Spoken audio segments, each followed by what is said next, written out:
I would like to introduce my friend and colleague, Michael Tuncap.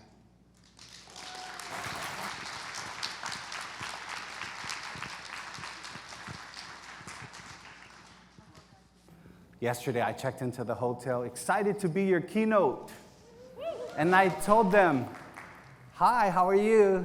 And the person who was working was like, hello. And I said, guess what? I'm the keynote tomorrow. She was like, good for you. And I said, do you think I could get a nice room? She's like, you can get the room I have.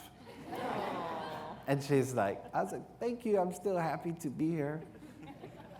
She humbled me just like my sisters would in the island of Guam, where they would remind you to slow your roll, little loke. And then here, when I drove today to the parking lot, guess what? All the signs said, no convention center parking. I thought, ha, the joke is on me. Let's begin a good way, huh? Cousins, when you hear me say, mili, mili, mili, mili, take your two hands like this and rub them together, because it's cold. And indigenous people, we believe in science. This warms you up. When you say patia, make one clap. Patia, patia, patia. When you hear me say luapati, make two claps. Luapati, luapati. When you hear me say luapati isa, you make two claps, and everybody says isa. Luapati isa, isa. Mili, mili, mili, mili. Patia, luapati. Luapati isa, isa.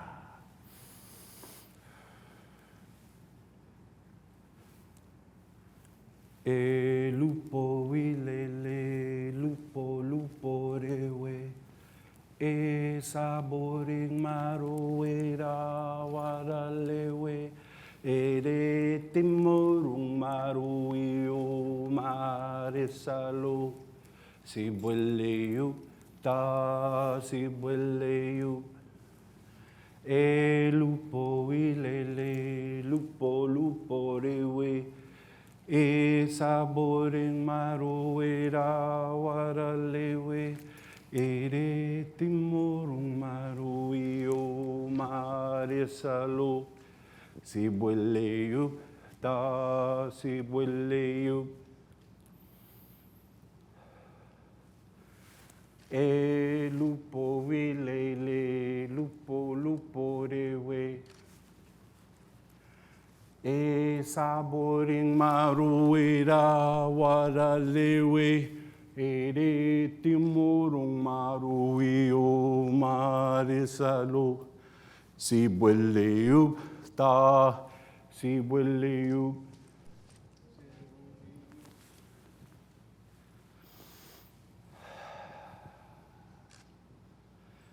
Ihaligi,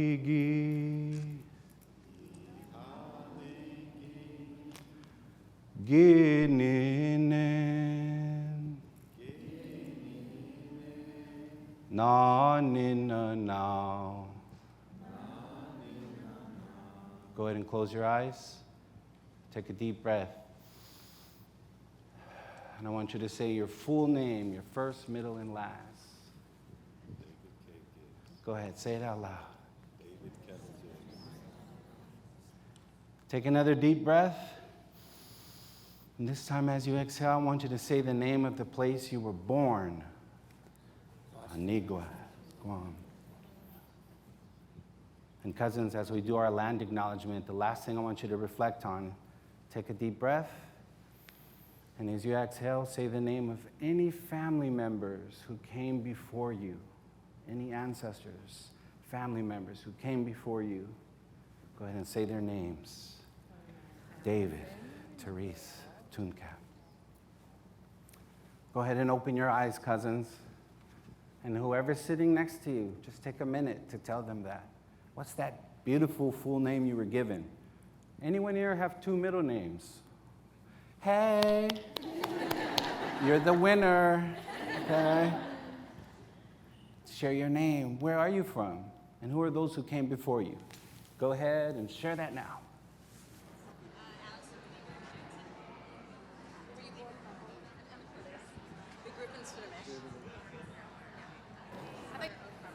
Look how proud they are. Look, everybody's so proud.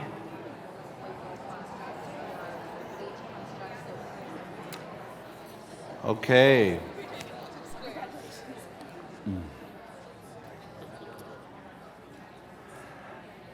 You all get an A++ for participation. I can tell what kind of students you were. Y'all probably put pressure on y'all kids too. So let me tell you where I just paddled to you from, because I'm from the other side of the planet Earth. And even though I've been told I speak good English as a microaggression, I am from the village of Anigua. Na anhu mi get Tuncap. La hen si David guma tau tau Tuncap. Ginin familian chobik tau tau Anigua guahan. Hutungu gifinu tamoru. Hita tamoru. Hita tau tau murna. I'm the son of David and Therese Tuncap from the Chobik clan on the village of Anigua on the island of Guam, where we speak this Chamorro language, where we have been since the beginning, since the people were in front of time. The Tautamona, the people in front. Imagine, our word for ancestors means people in front. Isn't that a dissertation? People in front. And I used to always wonder, Mama, that don't make sense. How can they be in front if they're the ancestors? She's like, you'll get it someday, son. So here's the map of the Pacific. And imagine, for many of you, when you see the globe, the Pacific doesn't look maybe as large as it is, but it is 1/3 of the whole planet Earth. And so today I want you to radically reimagine the planet Earth. I want you to think of the Pacific Ocean, y'all, as the blue continent. And I think there's a reason that of all the places on the planet Earth that I come from, that I only lived in from the time I was born to the time I was 6 years old, that something deep inside me was connected to this ocean. And Guam, Saipan, Tinian, Rota, did you know that they have the deepest part of the planet Earth is called the Marianas Trench? And that's where we are here, Northern Marianas Islands. The word for Guam originally was Guahan. And Guahan, it means we have. It means we have. And Guam doesn't actually translate into anything in our language, but Guahan, which is our original word for who we are, means we have. So I'm going to teach you some Chamorro. Are you ready? You did very good on the song. Now, in our language, it's very important to nod your head like this. It's very indigenous. It means it's all good. Right? Okay? So, repeat after me. Tata, manu, how. Tata manu how. Okay? Tata manu how means where are you from? Where are you from? Okay? And if you want to tell someone, I am from this place, you just say Tau Tau. Tau Tau, Bellingham, Washington. Tau Tau, Tacoma, Washington. Okay? So let's try it. Tata manu how. Tau Tau, Washington. Malakat. The Chamorro people, my ancestors, according to the scientists, we've been in Guam for about 4,000 years. And sometimes we're skeptical of science because of colonization. But we'll take 4,000 years. That sounds good to us. As long as you're telling us we're first, we're cool. Just don't remix that timeline. Talking about someone discovered us. How you discover me, bro? I'm here. You ever heard of a really racist show called Ancient Aliens? Can you believe they said we didn't build the pyramids? Got tattoos everywhere, all kind of proof. Talking about aliens came down here. My picture's on the wall, dog. Archaeologists, 2013, they reported that the Marianas, especially our laddie stones, they prove we're the first in Oceania, this beautiful continent of indigenous people. And this, cousins, ginini mastakulu ihenasu imastakhalun I kurasanhu jani masfinu na ninisinuhu fuhu fresa maisa I para baihu protehi zanhu defendi I henengi I kotara I lenguahi I airi I fanom jani tanu chamorro I nefresi indireti gininas zuus tata este hu afina gihilu I biblia jani banderohu I bandera guahan. This is the Inafresi, which is our Chamorro people. This is what reminds us of our cultural values that I'm going to share with you today. This is my late, beautiful mother, Therese, here in the beautiful, like, neon-colored shirt. That's her brother, Sonny, who's also passed away, Chief Master Sergeant, my Auntie Jenny, who passed away. And then these are the surviving ancestors, Auntie Marilyn, Auntie Linda, Auntie Sherry, and Uncle Leslie. Imagine, cousins, my mom is one of 17 children. Same mom and dad, for real. And Papa was a rolling stone. So Papa also had 5 other children, 22. This is way back in the day when there was no television. And all you have is a small island of beautiful indigenous people with beautiful food, loving each other. And my mama was number 14. And I have 52 first cousins from just the San Nicolas side. And that's why they're afraid of us. Ha ha, take that. And you can't stop us because we love each other. In 2020, they said there was 65,000 people like me here in Washington, the Chamorro people. 19,000 live in the Northern Marianas, 93,000 live outside the Marianas, okay? So I'm getting you to see the diaspora, right? And this is the reason why I stand before you. Not random, not just a coincidence, but a product of colonization and of history. That's why I stand before you, and so many Pacific Islanders are coming to Washington. This is the late Senator Angel Santos, and to give you a quick historical lesson, he's like the Malcolm X and the Martin Luther King of the Chamorro people. And it was when I first learned about Ange that something inside me, James Baldwin would call it the fire this time. That's when it was lit. And I knew there was a reason that my hair grew this way. And Senator Angel Santos, he was the first in our island to say, our people have a right to live here because we are of this place. Our people have a right to our language because it's of our mouth, it's of our way. And our people have a right to sovereignty, to determine their future, what should happen to them on their own island, what should happen to their government, and how they should exist. And so Angel Santos is part of the reason why I'm here. Now repeat after me, cousins. Sahafa. Sahafa. Sahafa. Sahafa. You sound so indigenous when you say that. Sahafa means the why, okay? And this is the why, okay? This is the reason why. Our mission today is to focus on our education and career and on the common goals of what Julian Agun would call the properties of perpetual light. What is it that moves you towards justice? What is it that moves you towards achieving equity, towards peace? And for many of us, what is it that moves you towards healing, right? What is that perpetual light, right? Second, we're trying to fight for equity in our counties, in our communities, right? And I want you to take a moment, and I'm going to let you share with someone next to you in just short, in a few words, when I tell you what is equity to you, because it's such a popular term right now, right? And to be honest, sometimes because it's popular, it can lose its meaning. You feel me?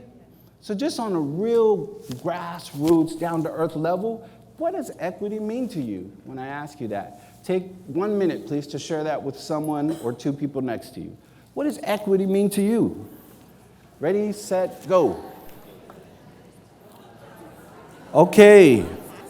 I'm going to take a few hands if any brave cousins want to share. If any brave cousins want to share what equity means to them. All right, let's hear it. Hello, hello. Okay. My name is Quiniqua Williams, and I work for Lopez Island Family Resource Center.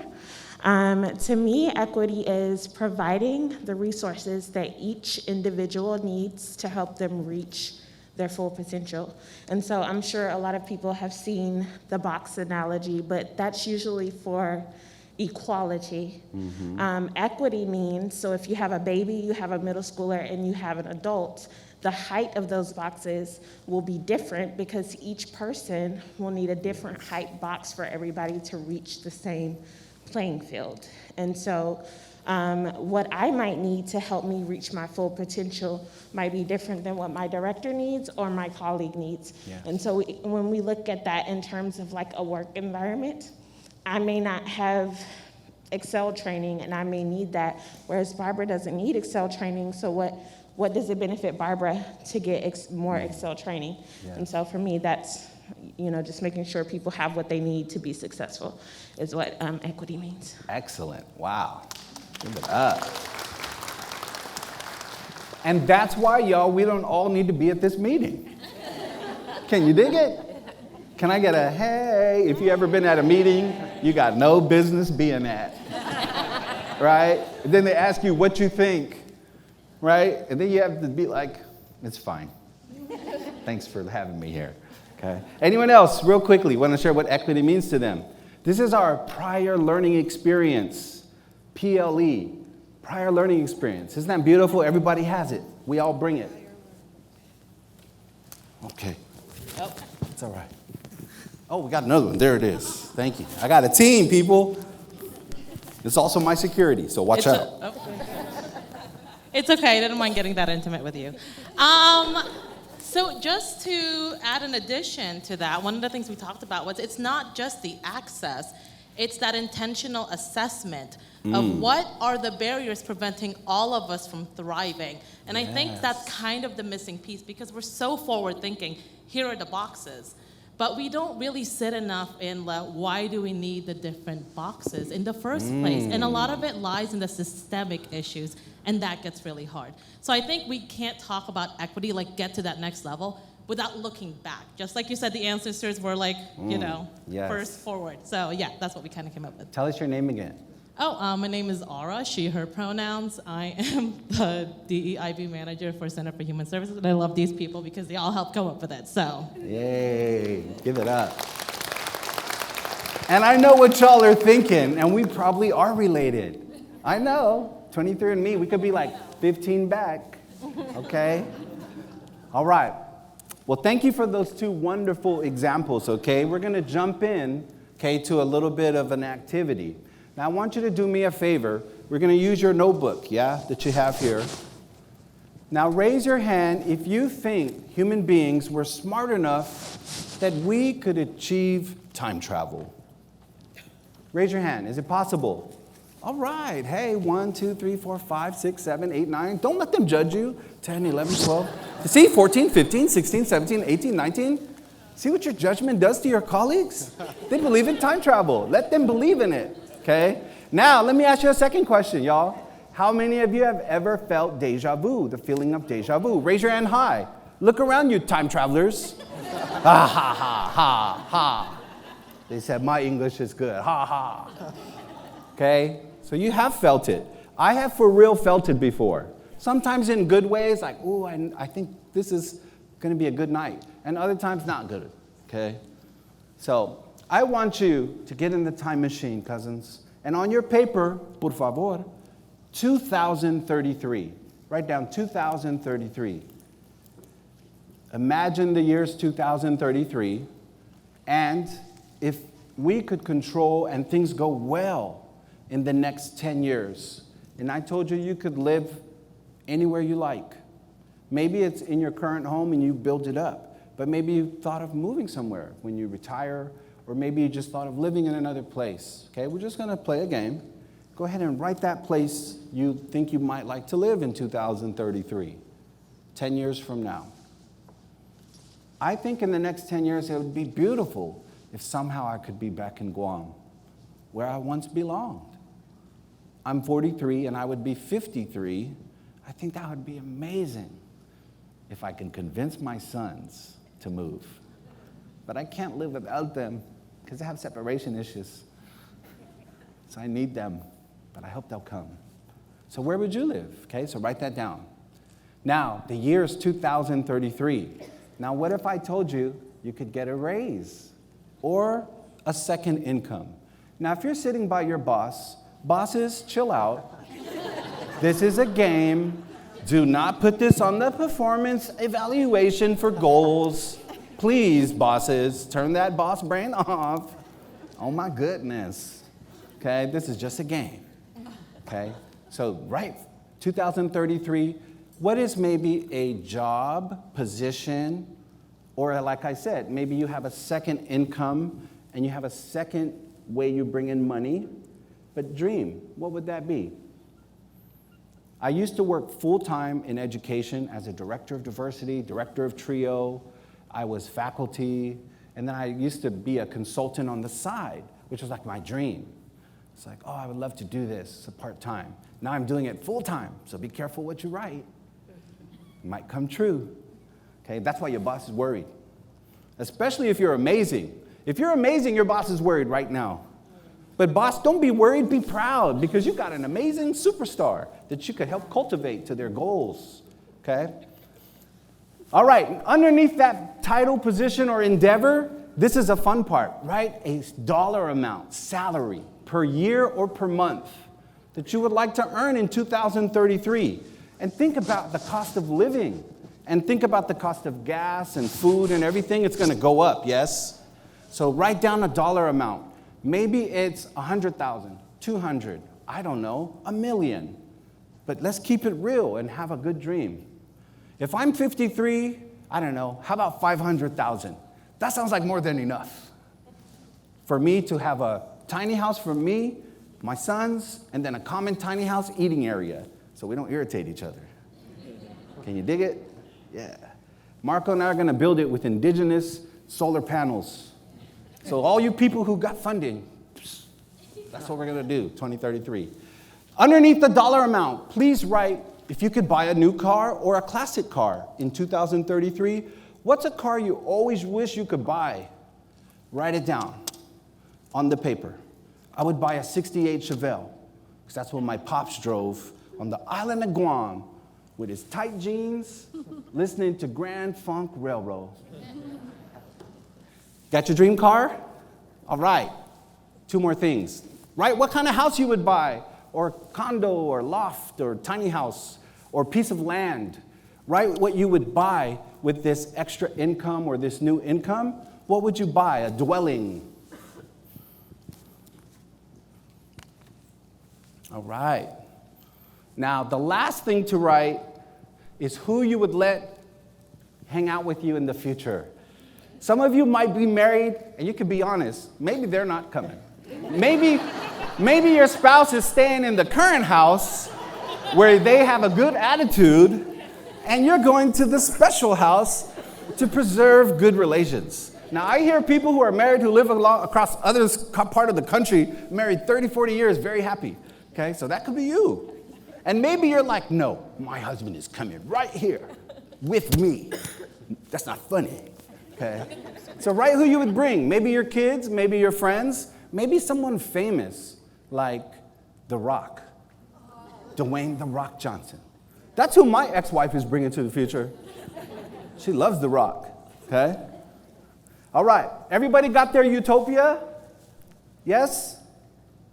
Yes? All right, wonderful.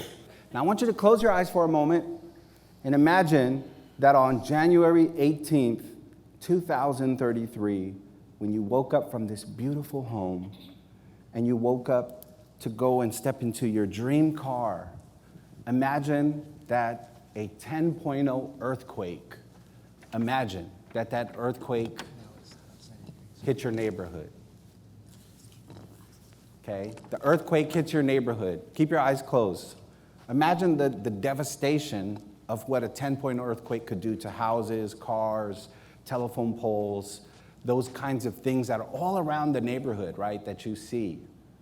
Now imagine we're going to have to send an ambulance, helicopters, fire trucks. We're going to have to send help because what usually follows the earthquakes? Aftershocks, yes? And depending on whether you're near water, you could even be at risk of a tsunami. There could even be a tsunami warning. So go ahead and open your eyes. For those of you who raised your hand, who've ever been in a real earthquake, can you share what did it feel like? Anyone who's lived through an earthquake, what do you remember? Yes, can we get a microphone there? What do you remember about being in the earthquake? By the way, it was almost everybody. Raise their hand. Yeah, hi, my name is Darcy. I believe it was 2003, and I grew up with stories of earthquakes that had happened in Western Washington.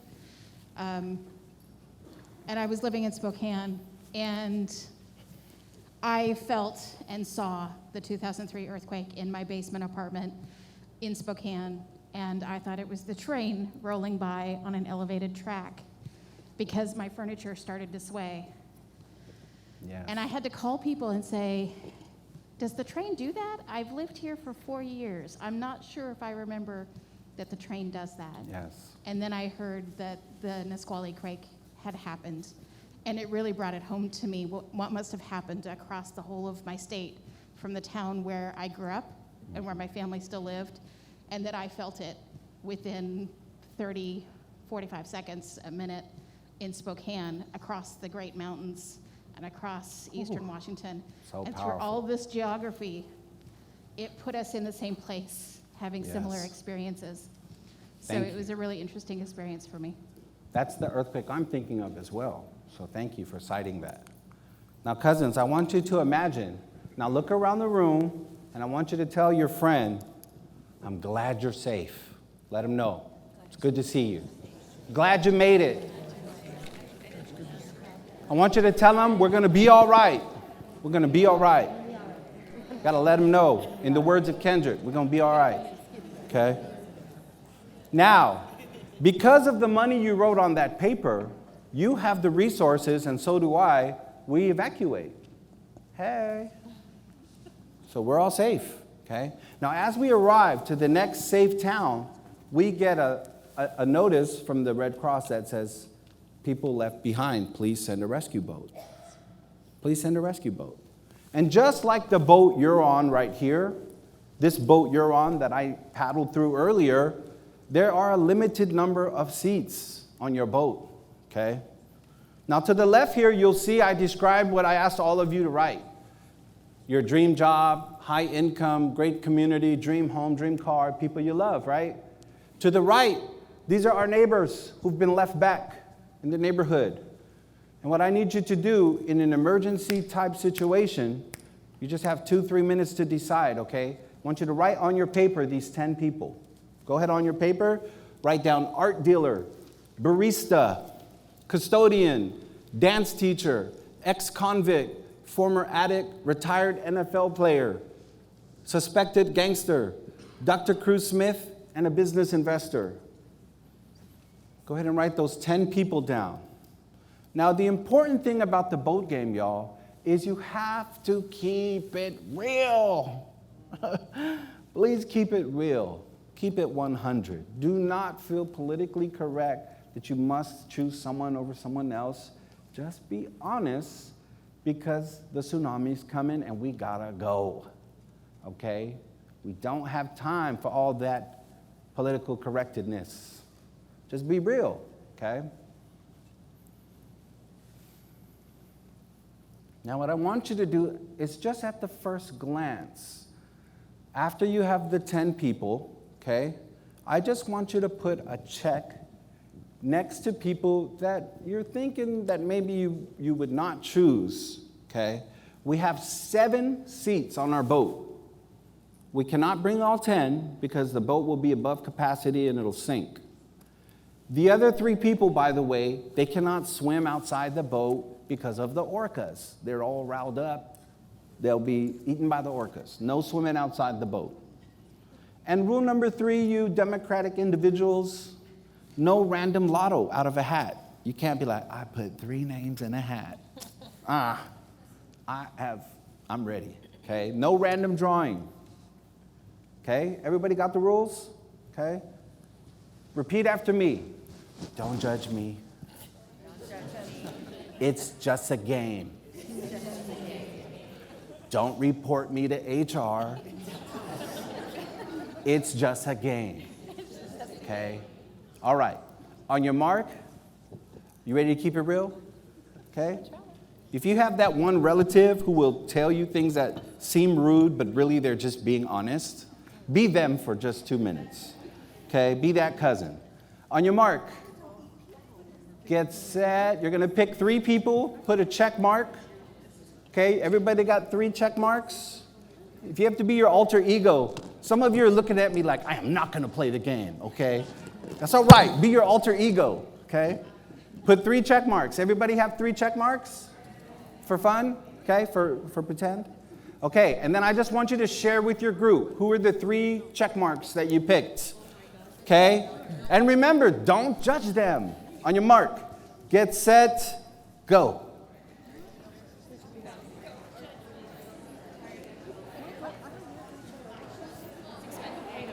Let's come back together, y'all.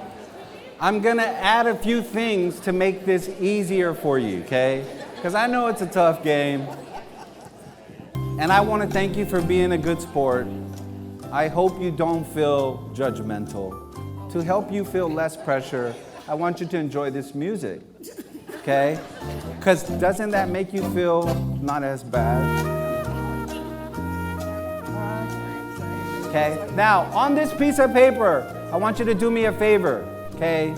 The 10 people, I want you to go ahead and you have to be honest though, or it doesn't work. The art dealer, next to the art dealer, tell me, how old would you guess the art dealer is? Just write the average age of an art dealer. Write that down. How old is the art dealer? Write an age next to them. And then write an age next to the barista, an age next to the custodian, dance teacher, ex-convict, and so forth. So you have 10 ages of the people. Okay, just be honest, the first age that comes to mind. I'll tell you, art dealer, I think they're 60. The barista is 25. The custodian is 50. The dance teacher is 30. The ex-convict to me is 40 something. The former addict is 19. The retired NFL player is 70. The suspected gangster is 15. Dr. Cruz Smith is 40 and fit and has their own book. The business investor, as we all know, is 50 something, okay? So that's just me, first gut reaction. Just be honest, how old are they? Okay, now everybody have an age? 10 ages?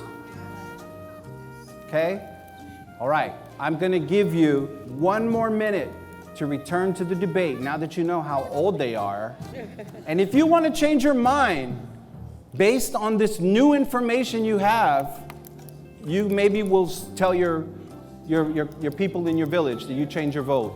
Okay? I'm going to give you 1 minute to add or change anything now that you know how old they are. Can you please take a minute to maybe change if you want to? On your mark, get set, go. 1 minute. All right. I'm going to have you add more information, okay? I'm going to have you add some very important information, okay? Now, you just have to be honest. Go quick. First gut, yes? Next to each person's age, I want you to tell me, where do you think they are from? For example, I would imagine that the art dealer is from France. Parlez-vous français? Okay? I would imagine the art dealer's from France. To me, when I think art dealer, I don't think Tacoma, Washington. And I'm from Tacoma, so no cap, okay? But we have the Tacoma Art Museum, don't get me wrong, but I don't think of Tacoma when I think of an art dealer, right? I think of France, okay? You choose whatever comes to your gut. Just keep it real. Do not edit it to sound diverse or you fail the assignment. If you're trying to manipulate the answers, don't even take the tests, okay? Be real, be honest, okay? Where are they from? Okay? And once I see you nod your head that they have a place they're from, just nod your head. I know you're good on that point. And I'm giving you one last layer in a minute, okay? All right. When you have a place they're from, it's hard, right? Because now you know a little bit more about them, right? By the way, they cannot all be from Washington, okay?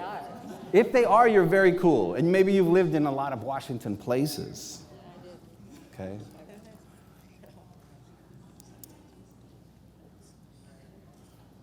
Okay, if you have some places of at least some people, then you have some info. I'm going to give you 1 minute to return to your discussion, maybe change your vote. On your mark, get set, go. Okay, that's time. Last thing to add, and then I promise you we're finished with this very difficult exercise. I want you to keep it 100. This is really the hardest part because you don't want to put the wrong answer. Just put what comes to mind, okay? What name do you think of? Write a first, last name, whatever you want. Give them a name. When I think of the art dealer, I think that the art dealer's name is Francois. Francois, the art dealer. The barista's name is Becky. Becky, the barista at Dutch Brothers, who is always so bright in the morning. Good morning, Tuncap, how are you? That's the barista. The custodian's Joe. You know Joe. Everybody know Joe. Joe the custodian. Hey, Joe. Now, cousins, I'm sure you can imagine as you play this, right, how hard it is to be honest, because we're so politically correct in 2023. Sometimes we're so politically correct that it makes us afraid to be honest. And if we cannot be honest, we cannot really serve the people that need us. So I want to say thank you for being a good sport. Now, look at the names you wrote. Look at the ages and the places that they're from. And tell me what you think about how your brain works. And why do you think you answered in this way? Because I'll tell you what, this is a professor jacket. You better ask somebody. This, by the way, look at the brand. Calvin Klein. And I swear the ancestors just work in mysterious ways that's what Michael J. Fox was wearing in Back to the Future, okay? Because the other gray jacket I have to submit to the man is a Nautica jacket. And I know if I don't wear this professor jacket, I may not look like the keynote. I may look like something else. And so most days I teach, I feel the pressure to wear this jacket, even though I really don't like it. I especially don't like it when I have to work around youth, because it makes them uncomfortable.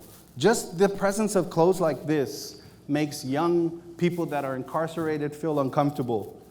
So I don't wear that when I'm around them. A few weeks ago, I wore this exact jacket as I tried to enter the Green Hill School in Chehalis, Washington, where I have been teaching for 1.5 years with Professor Rashad Norris. And the Green Hill School is a maximum security facility where young men between 16 to 24 are incarcerated. Many of them will go on to Department of Corrections once they turn 24. And as I walked up to the front in this jacket at 2:10 for graduation, I walked up to the gate where I always check in, same guy that sees me every Monday and Wednesday. And I noticed there's this African-American woman. She's not being allowed to go into the building, and he tells her, ma'am, you cannot come into the building because it's 2:10 and you're late. And she says, but I drove from Seattle and it took me 2 hours, and I couldn't control the traffic, and you guys have no parking. So I had to park in the neighborhood. And he says, I'm sorry, I can't help you. And she goes, I don't know what I'm going to do. So I thought, I am Professor Tuncap. I can help her. And I have this jacket. So I walked to the door and I'm like, hey, how are you? It's me. So they let me through the first door. There's 2 doors to get into a prison. Then I get to the second door and I see the guy who always sees me. And I'm like, hey, I'm here for the graduation. I have stuff like that. Okay, I have stuff. And he says, I'm sorry, but did you hear what I told her? I said, yeah, I think you said that she can't come in. And he goes, yeah, we don't allow people in late. I said, oh, that's interesting. Is that a new policy? And he goes, what? I said, is that a policy of the facility? He goes, yes, I think so. I said, well, can I please talk to your supervisor? And he goes, there are no supervisors. I said, come on, man, this is a state facility. I'm sure you have a direct command, a direct report, and we'd like to talk to them, whoever that person is.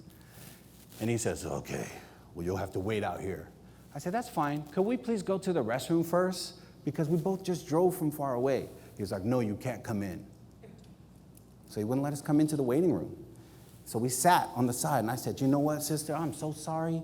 This is not, they go through diversity training. This is not supposed to happen to us, but don't worry. I'm sure somebody will be out any minute. So then we're waiting.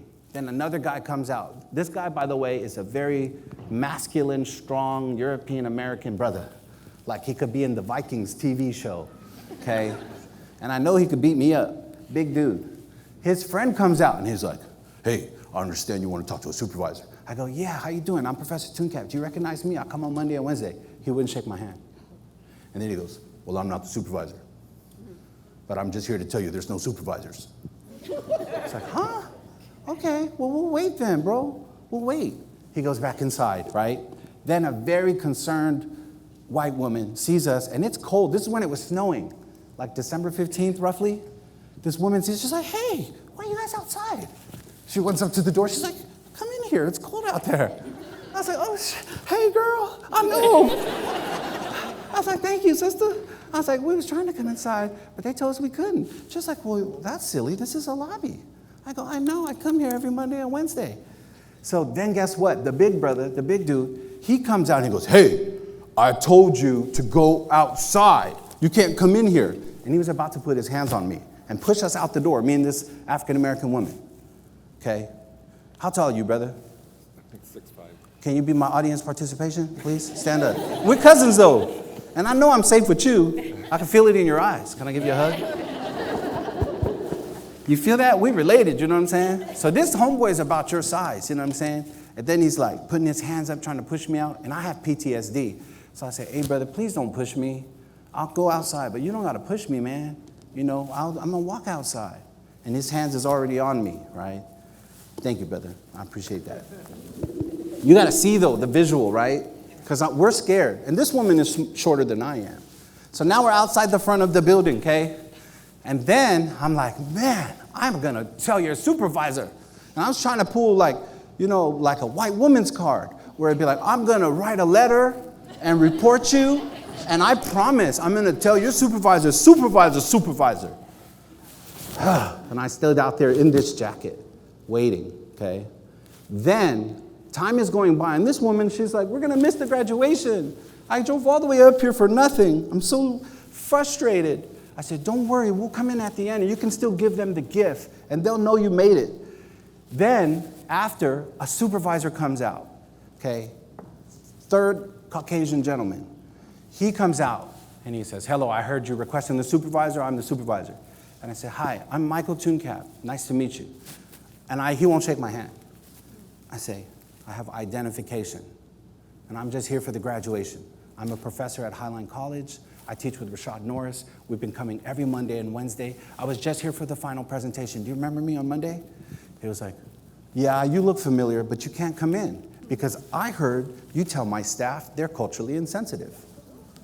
Because I left that part out of the story. As he wouldn't let us in, okay, I said to him, hey man, you're really being culturally insensitive pushing me like this, like forcing me out. Don't you guys go through diversity training or something like that? And so he says, and I heard you said we're culturally insensitive, so you can't come in. I said, brother, that's exactly what it means to be culturally insensitive. You're just proving my point, man. I said, can I please talk to, and I named the three superintendents and the assistant superintendent. Then I named this person at the top of the state and said, I meet with them. I know these people, and I'm going to report this because this is unacceptable. You cannot do this to us. Even if we were just people off the street, not here for the graduation. We have a human right, dignity, that you have to treat us with, my brother. So he turns and he goes back inside, okay? It's 1 hour now in the cold. Have to go to the bathroom, both of us, okay?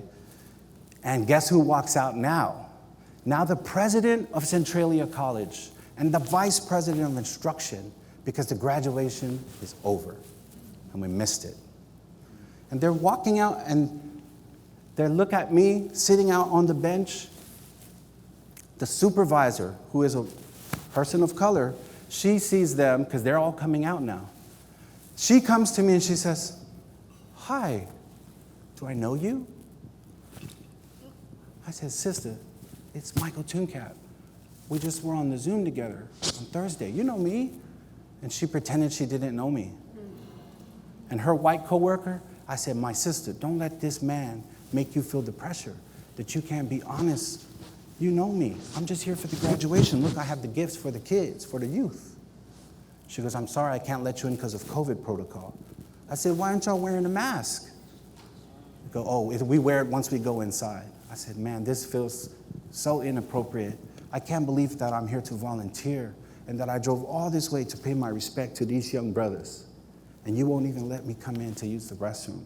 Then the president and the VP come out, and guess what I'll say her name because she's my mentor, Dr. Joyce Hammer says. She goes, "Mikey!" Ha, ha, ha. Hugs me. Says, "Mikey, what are you doing out here?" I said, "Dr. Hammer, I'm sorry I missed the graduation. They wouldn't let me in." She goes, "What do you mean they wouldn't let you in? Why wouldn't they let you in?" I said, "Well, Dr. Hammer, because I'm a brown man. Because I'm a man of color. Because racism, Dr. Hammer." And the president goes, "Well, I'm sure that has nothing to do with it." And I said, "Mr. President, do you have a PhD?" He goes, "Yes, I do." I said, "Mr. President, just think critically, sir. Why do you suppose I would not be allowed into this space? I have the same kind of jacket you have." He goes, "Well, I hope it's not because of race." Okay. Then the warden turned around, went back inside, and they never let me in. And my people, in closing, we have to build more boats. Every city I serve, from my village of Anigua to Tacoma, Washington, to Bellingham, to the Tri-Cities, to Pasco, to Kennewick, to Spokane, to Oakland, to Compton. Every city I go, young men of color are being hunted, sometimes by one another, in a state of post-traumatic stress disorder, because they don't know that they come from something ancient and powerful and great, a civilization of math and science and diaspora and pyramids, philosophy, the alphabet created by us, our people. And they've been called suspected gangsters since the moment they put on a hood when it rained, and they simply tried to protect themselves from their brain. And we must, surely, we can build more boats. Maybe there aren't enough seats on that boat, so maybe we'll build more boats until we are all paddling in the right direction, in a good way, till we all have whatever it is we hope we could be, that job, enough money for that meal, to pay that bill, that rent, to buy those clothes for that bag. That is the radical reimagining. That we compel you, that Dr. King compelled us to reimagine, and why he said, we cannot wait, it's now. We cannot wait, it's now.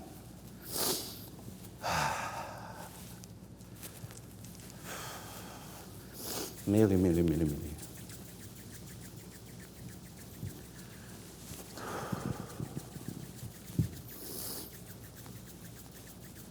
Patia. Luopati. Luopati Isa. Isa. Ihaligi.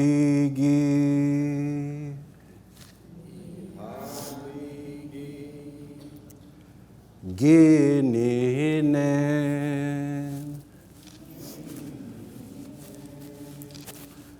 Na nina now.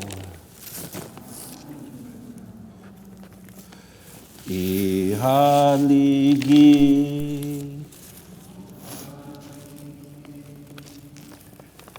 Gininen.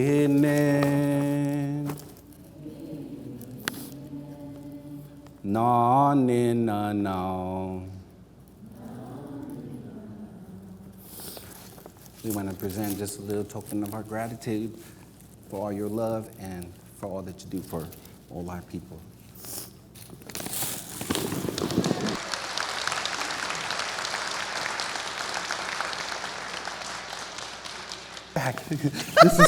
This was yours. Hey, and don't judge me for doing the gender blue pink thing. They were in the same bag, 5 for 10, okay? In fact, you can keep the blue one. Let me decolonize. But that's a better blanket, so you got to get that one. You know what I'm saying? Don't.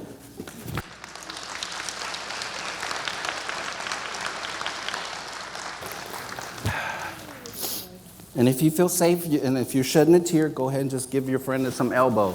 Be like, it's okay, girl, we on the boat. Okay? Tell them we're all on the boat. We're going to be all right. Thank you so much.